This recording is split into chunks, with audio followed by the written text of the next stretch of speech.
Intermediate విద్యారంగంలో అగ్రగామి మన NSR impulse education institution. IIT JEE అయినా నీట్ అయినా తిరుగులేని విద్యా సంస్థ NSR impulse. Hello students, now let us continue with the differences between C3 and C4. We are in the discussion about the differences. For the last class we continued differences are very important. What are the important differences? Each and every point is important. They are not like very few are important, other are not important. It's not like that. In the differences table what you are going to write, each and every point is very important, especially C3 C4 pathway. Right. So, for the last class what we have discussed, temperature optimum, highest temperature optimum goes for C4 pathway and a low temperature optimum comes for C3 pathway. So, if you take C3 and C4 pathways, C3 and C4 pathways when you take, highest temperature optimum, high light intensity and including high tolerance to drought all goes to C4 plants. So, we say C4 plants are very important for us when compared with the C3 plants. Right. Now, let us continue further. Apart from this, what else are very important? Cranzy anatomy, chloroplast dimorphism are present in C4, absent in C3. Right. Apart from that, you know, primary carbon dioxide acceptor is RUBP, a 5 carbon component. So, sometimes you will get the question that ratio between primary carbon dioxide acceptor, ratio between number of carbons present in, I am just writing the question very clearly, you just note down. I am repeating with my voice also, even if it is not visible. I write again, I say again, ratio between number of carbons present in primary carbon dioxide acceptor of C3 and C4. What is the ratio? 5:3. Why 5:3? 5 carbons is nothing but RUBP, 3 carbons is number of carbons. RUBP is 5 carbons, PEP is 3 carbons. This is a primary carbon dioxide acceptor in C3. This is a primary carbon dioxide acceptor of C4. That is how you have to remember. Ratio between number of carbons present in primary carbon dioxide acceptor. Similarly, same question, if I give another question, ratio between number of carbons present in a first stable product, just for your knowledge I am telling you, such kind of questions we have the possibility of C3 and C4. Then what is the ratio? 3:4. When you can answer such type of questions as 5:3, sometimes they will give C4 and C3, 3:5, C3 and C4 ratio 3:4 or C4 and C3 4:3. When you can answer such type of questions, if you know clearly the differences between C3 pathway and C4 pathway. So, here is no its question is about number of carbons. That means I am trying to give you an idea the questions what you are going to get. Maybe it also includes in terms of basic questions like number of carbons.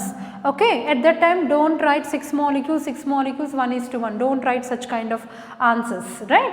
So, such these questions you try to practice after you once complete studying about differences.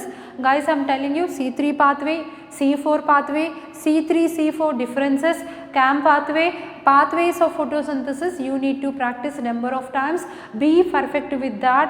With that you can answer probably 2 questions on the final NEET paper. Be serious and try to complete differences between C3 and C4 along with today's class of preparation. Right? Let us continue now with this.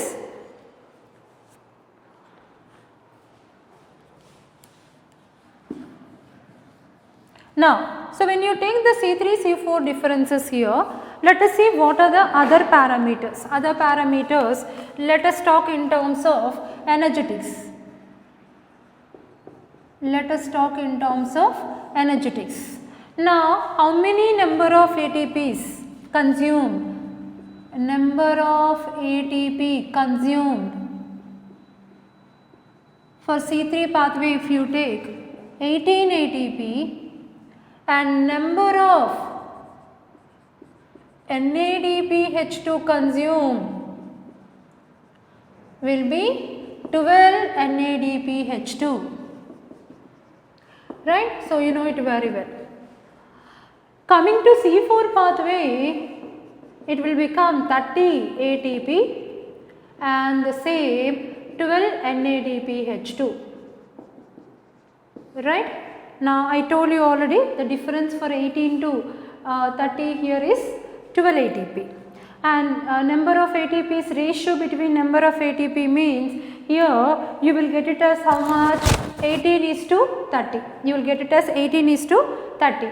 If you take 12 NADPH to 12 NADPH2, ratio will become what? 1 is to 1. The ratio becomes what? 1 is to 1. Now let us go with this.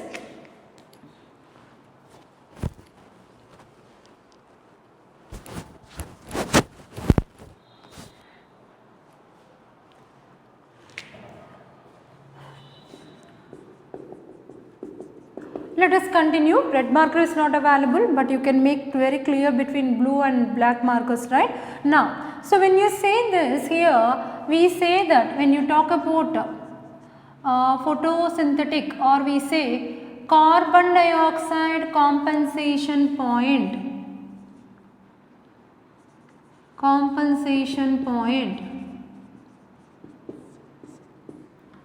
okay. Carbon dioxide compensation point, if you talk in terms of carbon dioxide compensation point, try to remember. So for C3 plants, we talk about C3 pathway. For C4 plants, we are discussing about a C4 pathway. Okay, carbon dioxide compensation point is more for C3 pathway, that is it shows high carbon dioxide compensation point. Guys, we will discuss carbon dioxide compensation point, we will discuss at the time of photorespiration. So the coming one, we just after completing the differences, we are going to start with what is called as C2 cycle, and in that we are going to discuss very clearly about the two important parameters. They are nothing but one is photorespiration and other one is carbon dioxide compensation point. These two things we will study in C2 cycle, or itself is called as glyoxylate cycle. So in continuation of this, when we discuss, we will see very clearly between the two important concepts, photorespiration and carbon dioxide compensation point. Presently in differences, we will come to know in the coming continuation of the classes what is photorespiration and what is carbon dioxide compensation point. At this moment, you try to remember differences in terms of C3 and C4. So what are the important points you have to remember? C3 plants, they show high carbon dioxide compensation point, and here coming to C4 plants, they show a low carbon dioxide compensation point. Continuation of the classes, we will discuss what is carbon dioxide compensation point in continuation of the concept called photorespiration. Similarly, if you look at here in terms of photorespiration, very important. See, if I keep 3 star marks means the point is very important for all of you to remember. So C3 plant shows high photorespiration. C3 plant shows high photorespiration than C4 plants. C4 plants, it is insignificant, meaning photorespiration process may not appear properly if it appears very less. So it is insignificant or unpredictable. Unpredictable means may not happen, or you can see C4 plants does not respond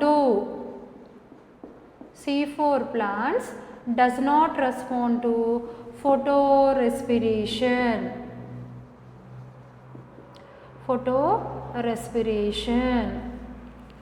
Statements are very, very important. See, when photorespiration process is there, C3 plants may have chance to undergo photorespiration. What is photorespiration? The moment you complete writing differences, immediately we will start with the concept called photorespiration. But first of all, you try to remember C3 plants has high photorespiration.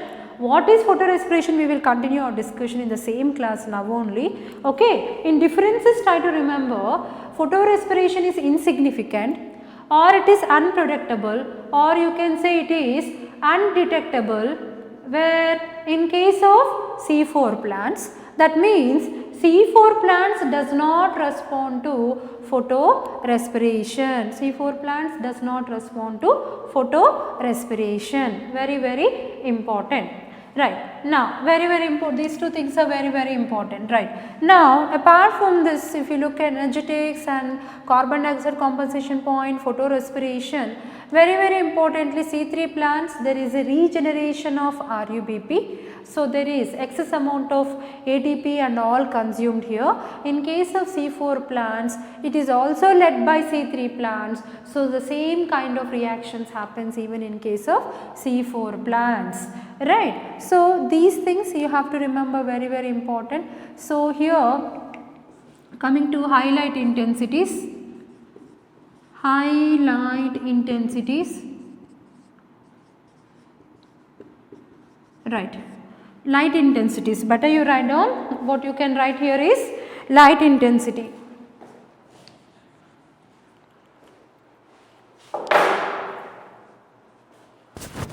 So, when you take light intensity here in C3 plants, the plant shows low light intensity, you have better chance to get a more yield, whereas C4 plants can tolerate high light intensity.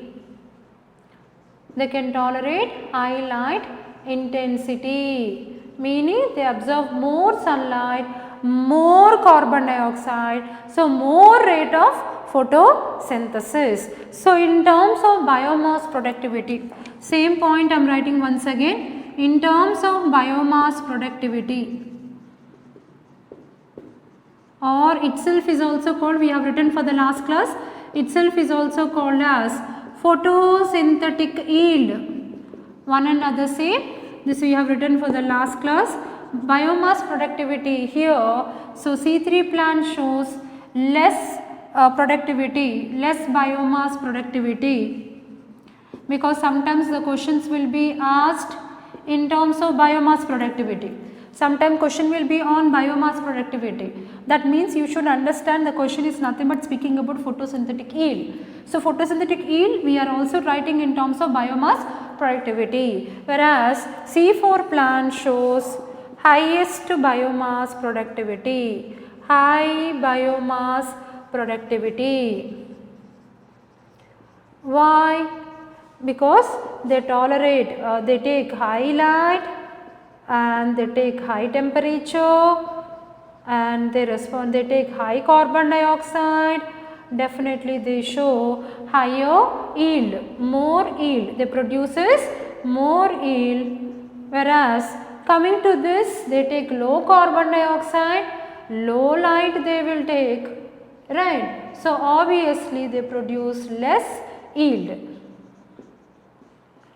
Right. So, these are nothing but very important differences which we need to take into consideration for C3 plants and C4 plants. So, energetics is also very, very important here.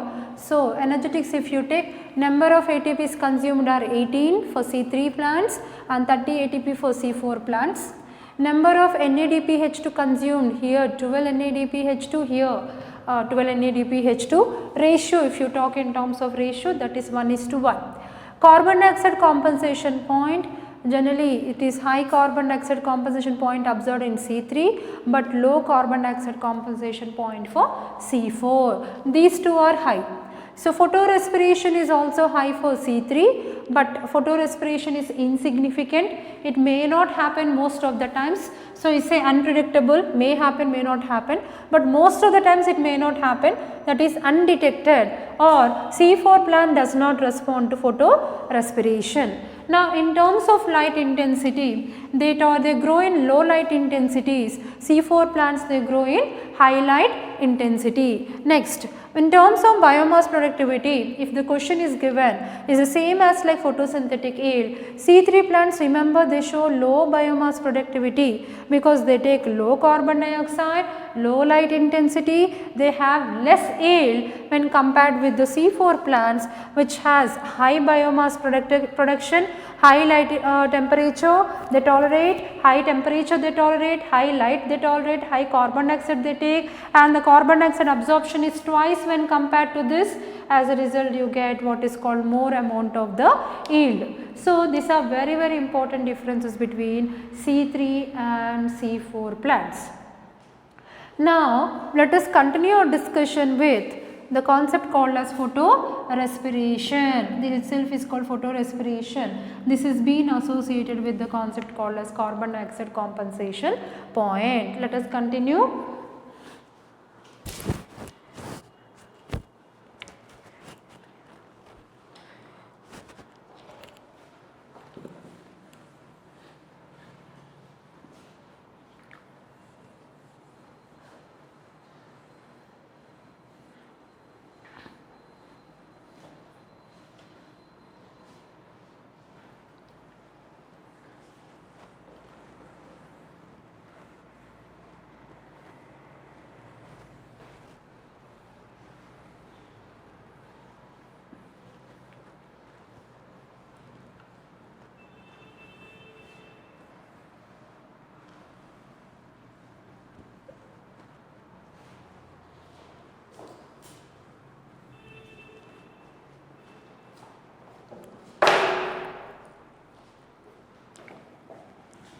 Let us study about photorespiration.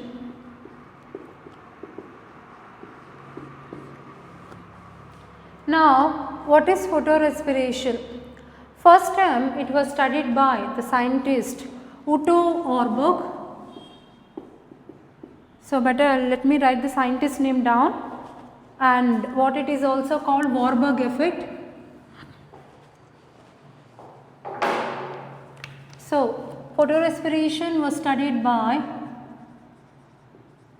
the scientist Otto Warburg. Who is the scientist?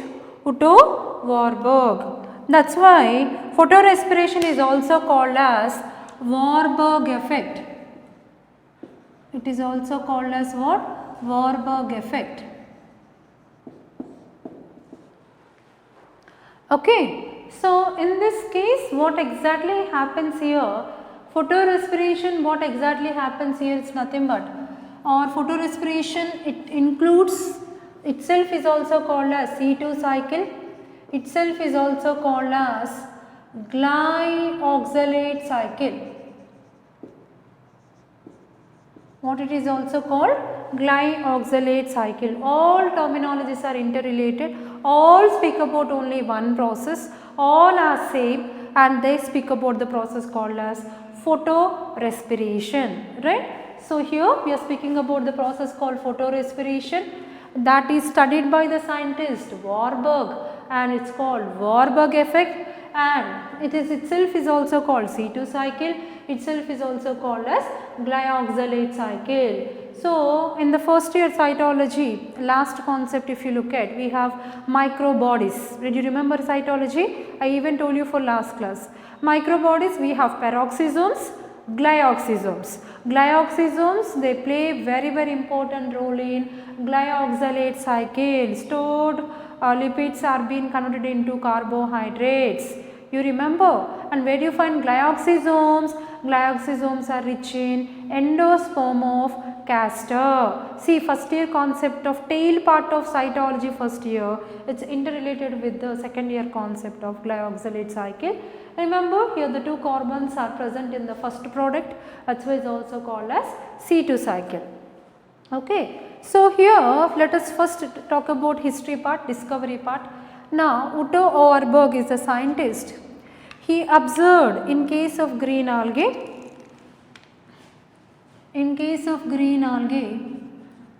he observed that increase in oxygen concentration inhibits photosynthesis.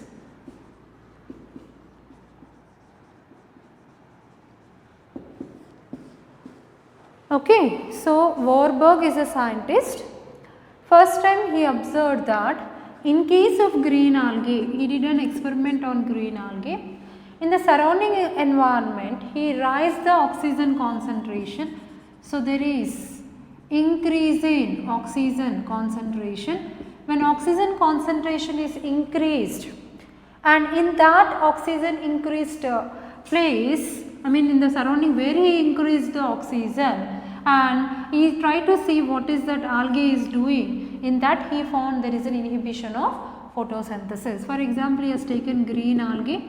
So here what is the oxygen supplied? The oxygen is being increased.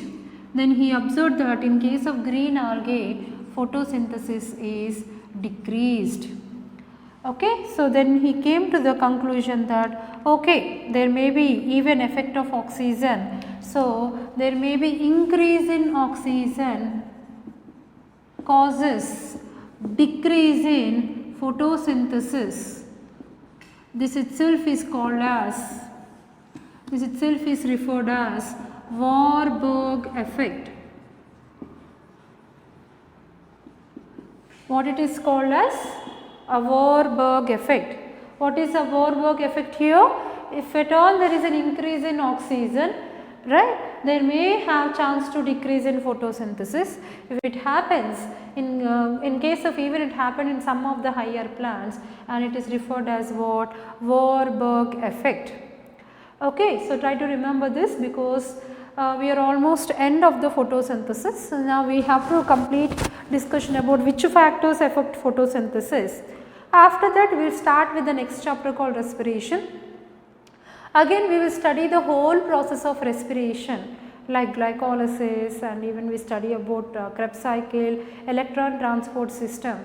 End part we will come in respiration. At that time we will study increase in oxygen concentration, in what way it is going to affect on respiration.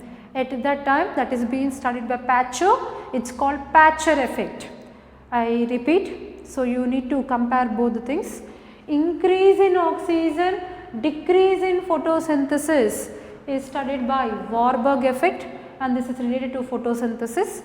Similarly, in the next chapter, next coming chapter, we are going to study on respiration.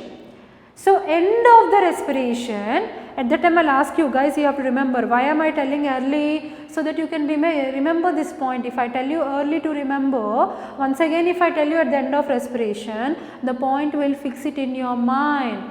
So, increase in oxygen, decrease in photosynthesis is called Warburg effect. Increase in oxygen effect on photosynthesis is called Patcher effect, very important. So, at that time if I talk about, at the time when I tell you Patcher effect, if I talk about Warburg effect, if you do not know what Warburg effect, then there is no meaning I am telling you. So, you need to remember both, each and every line and how they are interrelated with the other chapters, right. So, here, so he observed that increase in concentration has some impact on photosynthesis, that itself is referred as what? Warburg effect.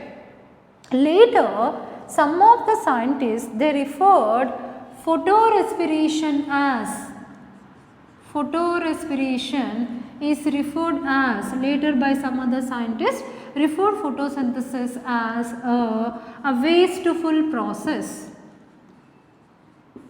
referred this as a wasteful process, meaning it is a waste process.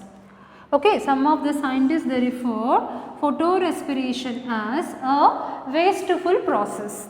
Why they referred as wasteful process here? Here because, so here we find Rubisco. What is this Rubisco? This is nothing but very important enzyme what we studied, very important enzyme. What is that we call? Ribulose 1,5 biphosphate carboxylase oxygenase.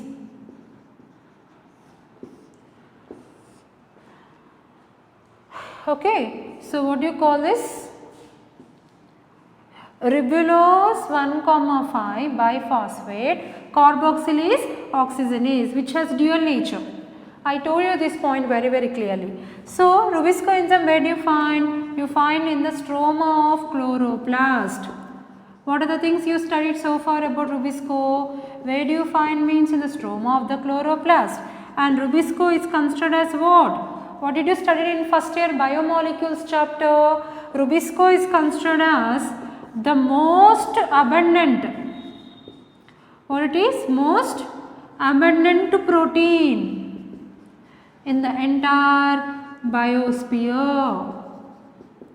In the entire biosphere. So, you know, in biomolecules is studied, anytime if question comes, most abundant protein or enzyme in biosphere is nothing but what? Rubisco. Where do you find in stroma of chloroplast? So, what we have studied, it has, further what else we need to study? It has carboxylase and oxygenase, it has a dual nature.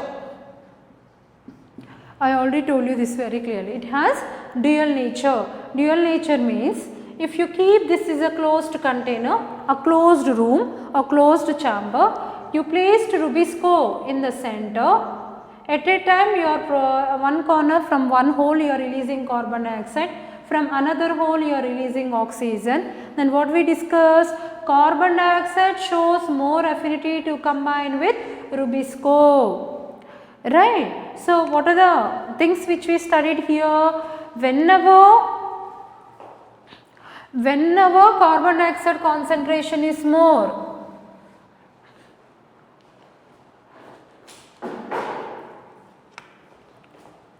if carbon dioxide concentration is high, so if you find high carbon dioxide concentration and less concentration of oxygen, then what happens in this case?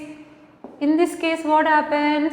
Rubisco enzyme and the component of RUBP combines with what? Carbon dioxide.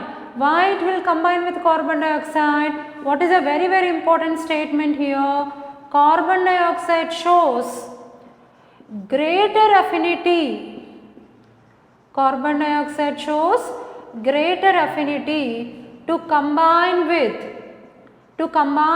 what? Ribulose 1,5 biphosphate, or itself is called as the enzyme called as Rubisco. Okay, carbon dioxide shows a greater affinity to combine with RUBP or Rubisco than, what you say here, than oxygen. So, when both are coming, carbon dioxide is coming, oxygen is coming, RUBP combines with what? RUBP combines with carbon dioxide rather than oxygen. Why? Because very important statement, carbon dioxide shows a greater affinity to combine with RUBP or Rubisco when compared with the oxygen. You know, that is what very importantly we say, when carbon dioxide concentration is very high, when oxygen concentration is less, it combines with Rubisco, right. Then what enzyme is active? Let me tell you this part very clearly. Let us study this part very clearly. So, I hope you understood this, right. Otto Warburg is a scientist who first discovered photorespiration in green algae. He studied increase in oxygen concentration inhibits photosynthesis, right. So, increase in oxygen decreases photosynthesis itself is called Warburg effect.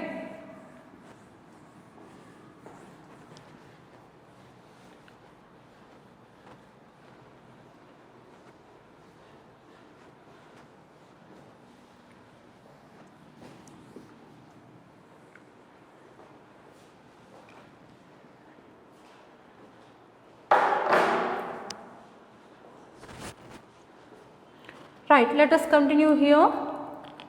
So, we are discussing about what? Photorespiration. In this here we are speaking about what? Activity of Rubisco. Right. What are the two conditions we are speaking here? The same thing I am writing here. If we find high carbon dioxide concentration and less is oxygen concentration, if this condition is existing, then what happens here? RuBP combines with carbon dioxide, right? What is the name of the enzyme? Rubisco. Rubisco has two enzymes. Guys, you are getting, I hope you are getting very clearly here. In the plant, in C4 pathway or C3 pathway, mostly in mesophyll, if you find, or in bundle sheath cells, if you find high carbon dioxide concentration and less oxygen, then carbon dioxide what happens? Combines with RuBP, and here two enzymes are there, carboxylase and oxygenase. So which is active? It will become carboxylase enzyme will become active. This will become active, and who is the other enzyme? Oxygenase. Oxygenase enzyme will become inactive.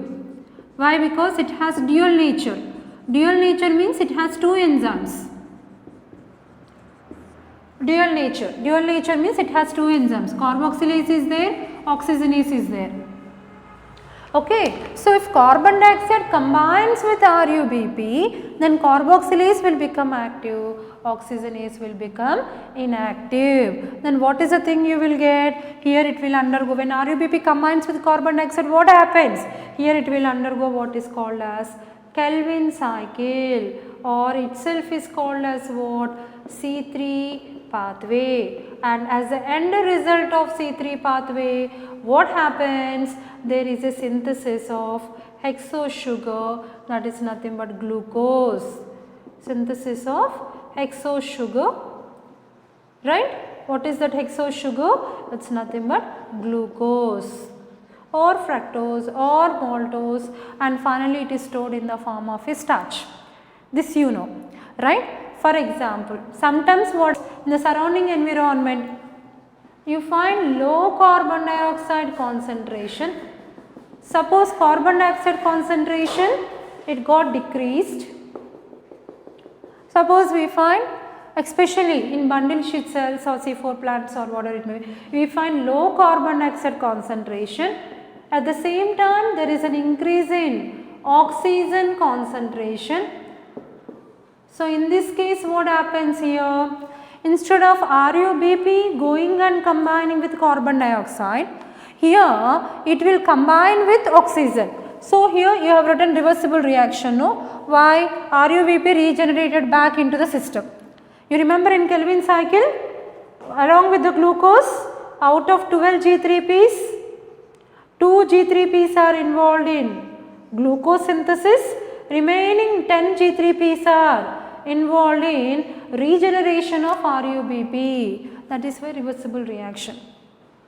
Okay, arrow mark is reversible reaction. RuBP again regenerated back into the system. Okay, then coming to this, here what happens? As oxygen concentration is more here, then RuBP, instead of combining with carbon dioxide, here RuBP combines with oxygen. Why? Because oxygen concentration is more, right? Then here it produces the component called as glyoxylate. It produces the compound called as glyoxylate. So this is 2 carbon compound. That's why this is called as C2 cycle, or itself is also called as glyoxylate cycle. Itself is also called as what? Glyoxylate cycle. Very, very important. Very, very important. Okay. If RuBP combines with carbon dioxide, normal Calvin cycle takes place, sugar gets synthesized, regeneration of RuBP. This is what is called Calvin cycle. C3 pathway happens in both, occurs in both, where and where? Occurs in both C3 plants as well as it occurs in C4 plants. Right, whereas, but this, whenever a carbon dioxide concentration becomes less, if oxygen concentration is more, RUBP, instead of combining with carbon dioxide, it combines with oxygen. Then produces what? Glyoxylate compound, which is having how many carbons? 2 carbons. That's why it's called as what? C2 cycle, or itself is also called as glyoxylate cycle. Which participates in this? Glyoxysomes. What are these glyoxysomes? Microbodies, as we studied at the end of the cytology. Where such kind of reaction occurs? This kind of reaction occurs only in C3. Occurs in C3 plants and not detectable or insignificant in C4 plants.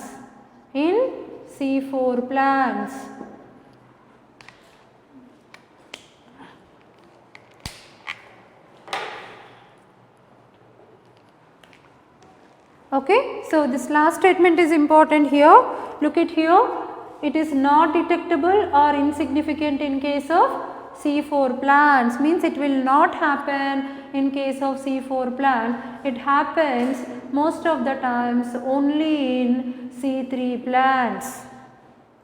Okay, now you could able to find in differences what you have written.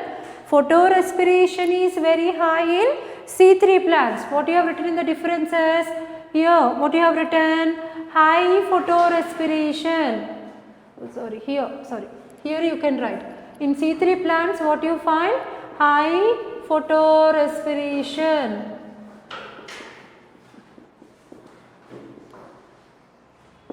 What you find here? High photorespiration. In C3 plants, you find high photorespiration, meaning more photorespiration is observed in C3 plants, but not detectable or insignificant in case of C4 plants. Did you remember? We discussed in the difference. This is the reason for that. Now what we have to study now?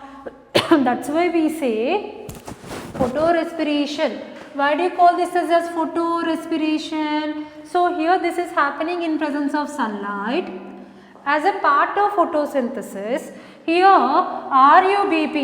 RUBP instead of combining with carbon dioxide, then it becomes what? When RUBP if it combines with carbon dioxide, it undergoes what is called photosynthesis.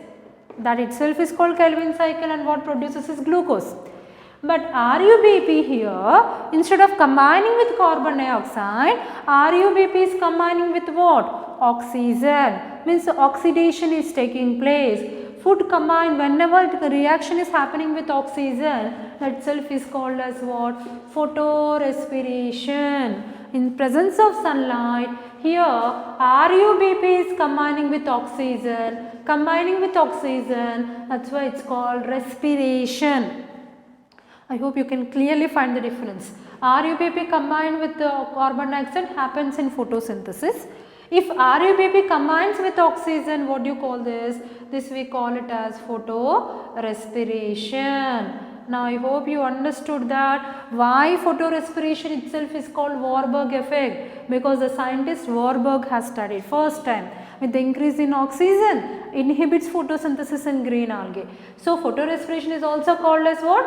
Warburg effect. Itself is also called C2 cycle. Why? When RUBP combines with oxygen, it produces what is called glyoxylate. How many carbons it has? 2 carbons. That's why it's also called C2 cycle, also called glyoxylate cycle. That means photorespiration itself is also called C2 cycle, itself is also called as glyoxylate cycle. I think now you got the full clarity why photorespiration itself can be termed with so many terminologies, but still if you look at, now we need to study this cycle, C2 cycle. So this C2 cycle itself is called as what? Photorespiration. So we have to continue with the C2 cycle. But this thing very important, and what is the conclusion? Very important conclusion. So I say carbon dioxide shows greater affinity. Carbon dioxide shows greater affinity to combine with RUBP. What?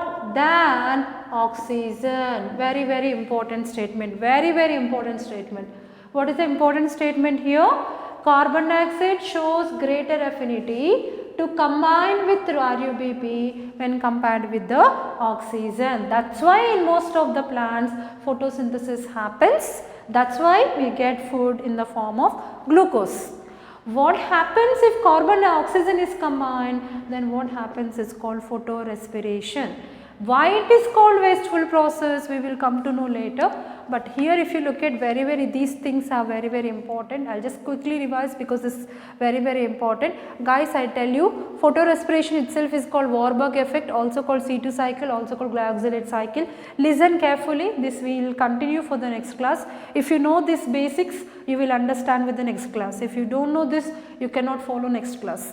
Okay, so here when carbon dioxide concentration is high, oxygen concentration is less, RUBP combines with carbon dioxide, that is what happens in photosynthesis.